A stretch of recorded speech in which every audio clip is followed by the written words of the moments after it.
might as well hit the B team issue because it turned. I mean, it doesn't feel like a coincidence that your man at Manchester City mentions it publicly, middle of the week, and a few days later we find out that the man at the top of the FA has actually potentially offered that as a sweetener towards whatever he was trying to sort out in terms of the restructure of the game. Is it a possibility? Because it's something that the fans have made absolutely clear they do not want. Well, I think there's no support for B teams in our club. I don't support it. When other people come on, you can ask them. I don't see any evidence of any support for it in this club. It's so far away from anything that we would support, we never discuss it. It's just like, what? Don't discuss it. In my time in the game, which is probably 11 years now, I can't remember anybody ever supporting B teams. Anybody. At all. Full stop. And there's certainly nobody prepared to say it now. So I think that's a non-starter. Absolute non-starter. A non-starter. That's something that's going to comfort fans because it does seem to, whatever gets said, and you've said this a few times now, it seems to rear its ugly head because of situations like and I think this is where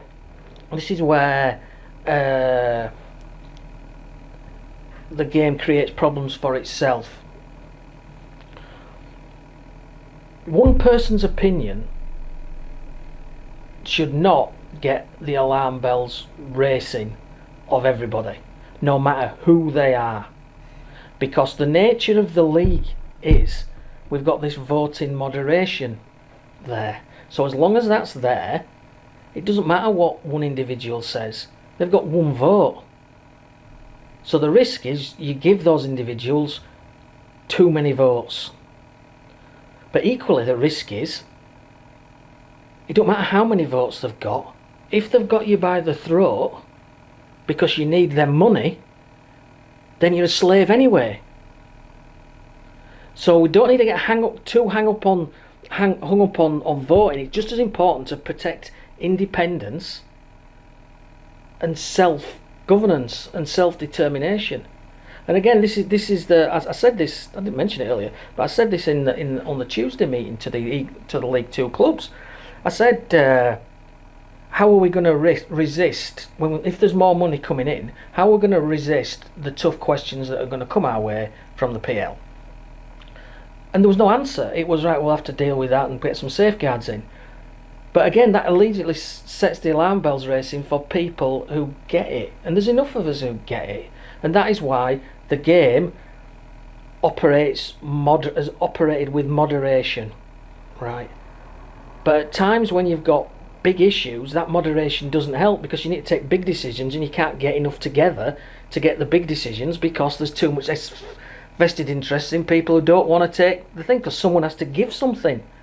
So it's a great help in sometimes, like with B teams, but it's not great help today when we need to do something. So you see what I mean? I do indeed see what you mean. I'm aware that about half an hour ago now I took you off where you were as to where we are now, but again, just to dive in with a recurring theme, and I think it might have been Lee from the Brunton Bugle who's asked about the NFL model, and the fact that two of the people who Rick was talking to are American owners who will know that NFL TV model inside out. I've just read today that it's getting renegotiated right now with the potential of Sunday afternoon alone earning £15 billion for the matches screened on Disney or wherever. Mm-hmm. Is that where the bigger owners, those who have understanding of the IPL cricket or the NFL or basketball or whatever, is that where they're trying to take this? Is that what it's all about? To get as much money for the prime time TV screening games? I've no idea. I've absolutely no idea. You know my views on prediction and this. I mean, we've talked about it lots of times, and I almost in every interview I kind of say the same things, and I'm going to say them again now. Football is highly volatile. It's very unpredictable. There's loads of uncertainty in it, loads of randomness. And when you've got that, it makes predicting the future really difficult, right? So faced with that, what can you do, right? You can either think, great, I'm going to be an expert predictor and an expert forecaster, and I can tell you what's going to happen in the future, and I'm going to make my decisions based on what I think is going to happen. So I think there's going to be an NFL model, so what I want to do is X, Y and Z. I look at it the opposite way. I'm not an expert on any of that, and I don't want to waste my time trying to become an expert on any of that because the uncertainties are too big. But what I'll do instead is I'll keep my options open.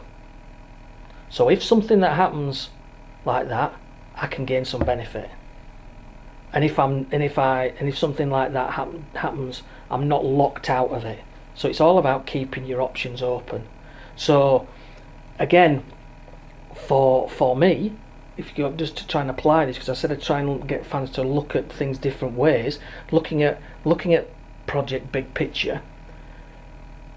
The good thing is that you can increase your options by linking yourselves with the P&L, because they open more options to you than you've got on your own. Everybody knows that. It's simple, because they're bigger, they've got more reach. So being part of that gives you more options, and it might give you something back, right? But at the same time, if what you're hooking yourself into, a load of where all the good options are, the future, you're not getting access to because they're negotiating overseas rights on their own, it can look like you're doing yourself a favour, but in actual fact you're getting a small balloon and it's shrinking, which is what I said. So this goes around in a big circle about how I think about things. So for me, what clubs need to do is to maximise their options, and you maximise your options by controlling as much of your destiny as you can, and that means being as independent as you can. So for me, sharing in some of the upsides with the P&L is great, but at the same time we have to look after ourselves by not overspending. So it's a two-sided thing. And when I look about the sustainability of the game and all this kind of all these issues, the game's not sustainable and things like that, I look at it differently. You got to separate the sustainability of the game and the sustainability of clubs. Individual clubs need to self-help, not spend as much and get themselves in a position where they're not reliant on handouts, and then they can make better decisions. Where we need help from the game is that we need to be put in a position where we can do that kind of thing. So if the government lock us out, we can't self-help. What do we do then? Your options have gone, so the government's taking options away rather than giving us options. So by taking those options away, it's made us more vulnerable to predatory action by opportunists for the longer term. Thanks government. So, and I don't think they understand the dynamics of what football is about. So they kind of say, right, step up to the plate, Premier League. They see the Premier League as an organisation. Step up to the plate, Premier League, sort the rest of the game out. The Premier League is a transitory collection of teams, about 7 or 8 of them who were there long term, and the other 13 or 14 come and go. I was looking at of the I think it was of the 11 who would not be in this top 9 of them have been in the EFL in the last 5 years. So those 9 actually, in my view, share more in common with the EFL and the Championship than they do with the top 6. So you would think, based on that, they would make decisions that looked a bit beyond what was good for them today in the Premier League. Because I can tell you, 3 of them are going to be in the EFL in 6 months' time, and they might be looking back saying, "Oh yeah, maybe we should have sorted the problems of the EFL a bit better than just handing the no help for the Championship." So again, you got to labels and you sort that out. It doesn't. These labels don't work. The game is too self-interested, which again goes to this thing about the proposal from this group that came out yesterday in terms of what you do to fix it. It was a while ago when I butted in and took you off. Right now, it looks like the only thing on the table is our laptops and the camera microphone. Where are we now? Because as things stand, we've got nothing. How do we sort out the very immediate Armageddon crisis that John spoke about? Well, when we had the meeting on Thursday, one of the things again that I said was that we need to get away from a confrontational, personality-based approach to this. We need to focus on the issues, and my view was that we should reject the offer respectfully, although it was welcome, because we're approaching Armageddon and it isn't enough, and it only helps a portion of our league. We need to help everybody. That was my simple reasons. I also think that if there's there is a way, the money's there. There is a way. If there's a will, it's the will that I'm questioning. Because, for instance, Fulham doesn't get promoted, so there's only one year of parachute payment. So the Premier League saved £34 million at a stroke from that. Now it's unbudgeted income. I know they've lost some income overseas, but I'm sure that there's money there if there's a will. And so far, in the 7 months, the will has been 20 million plus 30. Right. So we can't make it personality based, and we've got to make it issues based and solve the short term. And so, but you can only do that if you've got a fallback. And it's been made clear to us all along by the EFL that it would be very, very difficult, but they could find a way of creating a small pool of emergency money that individual clubs could draw on as a needs must basis. So can't pay the wages, going to get a winding up petition, going to get an order against you.